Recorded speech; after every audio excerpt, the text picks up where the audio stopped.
The illegality of cannabis is outrageous, an impediment to full utilization of a drug which helps produce the serenity and insight, sensitivity and fellowship so desperately needed in this increasingly mad and dangerous world. Welcome back to J Smokehouse and the History of Cannabis series, Episode 7, Cannabis in the Middle Ages, Part 1. As I stated in a previous video, I'm going to go ahead and have guests on the videos now. Today, I'm joined by Sarah again. Hey, everyone. And we're going to be covering roughly between 500 AD and 1000 AD, somewhere in there. First, I want to touch a little bit before the 5th century, and that would be about 180 AD. And the reason I say that is when it's believed that cannabis came to Great Britain by way of the Romans. However, the first evidence of it being cultivated is around 400 AD in Great Britain. It wasn't until the Saxons invaded Great Britain around 600 AD that cannabis really became widespread around Great Britain. Now moving to 570 AD in Gaul, or modern-day France. Now this is actually a Frankish queen. Now the Franks were a Western Germanic people who entered the Roman Empire around 250 AD, I believe.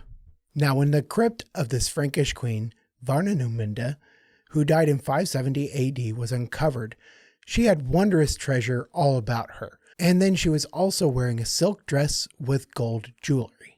Now included among all these treasures was a hemp shroud, or some type of hemp garment. And what this says is that hemp was seen as such a luxury. It was among things such as silk, gold, and other treasures. That is very, very interesting, at least among the Frankish people. And not only that, there's apparently a whole lot of superstition around hemp in the medieval times in France and other European countries. Such things as they believed that the higher they jumped or the higher that they rose their pant legs meant how tall the hemp would grow that season. Now moving to Central Asia, and this is the Battle of Talas. And this is quite interesting in my opinion. Not many people know about Battle of Talas, and there's quite a lot that happened. I mean, it's actually believed to be where the Muslims got the secret of hemp paper from the Chinese. And why this would be such a big deal is because hemp paper is actually what made the sacred Muslim texts, or the Quran now, to actually become so widespread, or the ability to spread their knowledge quickly. So that's a significant thing to the Muslim history. Yes, I mean, quite. And up until now, it was believed that the Chinese solely had the secret to making hemp paper. Interesting. Yeah, I mean, it's really crazy, and I'm really passionate about history, and I knew nothing about this battle.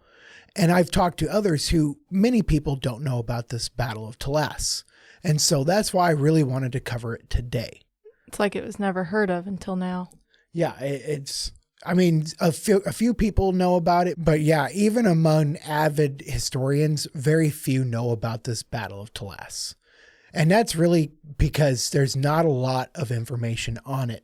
The only information we have on it is from Chinese sources. And the crazy thing about that is the Abbasid Caliphate, the Muslim Abbasid Caliphate, who was actually fighting in that battle at the time, they won. However, they don't really write or talk about it very much. And that's crazy to me because it was so crucial. It'd be interesting to find out how the Chinese got a hold of it. Well, what, hemp paper? Yeah. Well, that's in previous episode. Oh, the Chinese did? Yeah. The Chinese were the inventors of hemp paper. Huh. Carry on. Yeah, that's in episode 6. Check it out. Maybe you should brush up on your episodes there, Sarah. Anyway, yes. Furthermore, and so yes, this would have been between the Tang Dynasty in China and the Muslim Abbasid Caliphate in 751 AD. This battle is said to have taken place next to a town of Talas, thus the Battle of Talas. And this would have been on the borders of modern-day Kyrgyzstan and Kazakhstan. And not only all this is actually the only time that the Chinese and the Muslims actually met in battle. It was such a crazy coincidence. Apparently, this was a crucial spot for the Silk Road. So they were both looking to expand their empires to this region. And so it was just an off chance for them to meet each other. And so that's another really interesting thing, that it was the only time that the Chinese and Muslims actually fought. And so you would think a lot more people would know about the Battle of Talas. But I have been reading up on this actual Battle of Talas, and if you do love history, I would suggest looking into it. It's quite interesting. And as always, there will be a link to what I'm looking at in the description of the video. And about 50 years later, staying with the Muslims, there was a physician named Rhazes. Now, please let me know if I'm saying that incorrectly, if you do know. Now, Rhazes really loved cannabis, and he loved it as a medicine and suggested it for many ailments, from migraines all the way to syphilis. And that's pretty interesting. Now, I'm not sure how much of that is backed up by science, but interesting that he prescribed it for such things as syphilis. A natural plant remedy rather than chemicals. Definitely. Especially for that time era. That's pretty fascinating. Yeah. Whether it was successful or not, but migraines, definitely. Yeah. However, about 100 years later, there was another Arabic physician named Ibn Wahshiyya.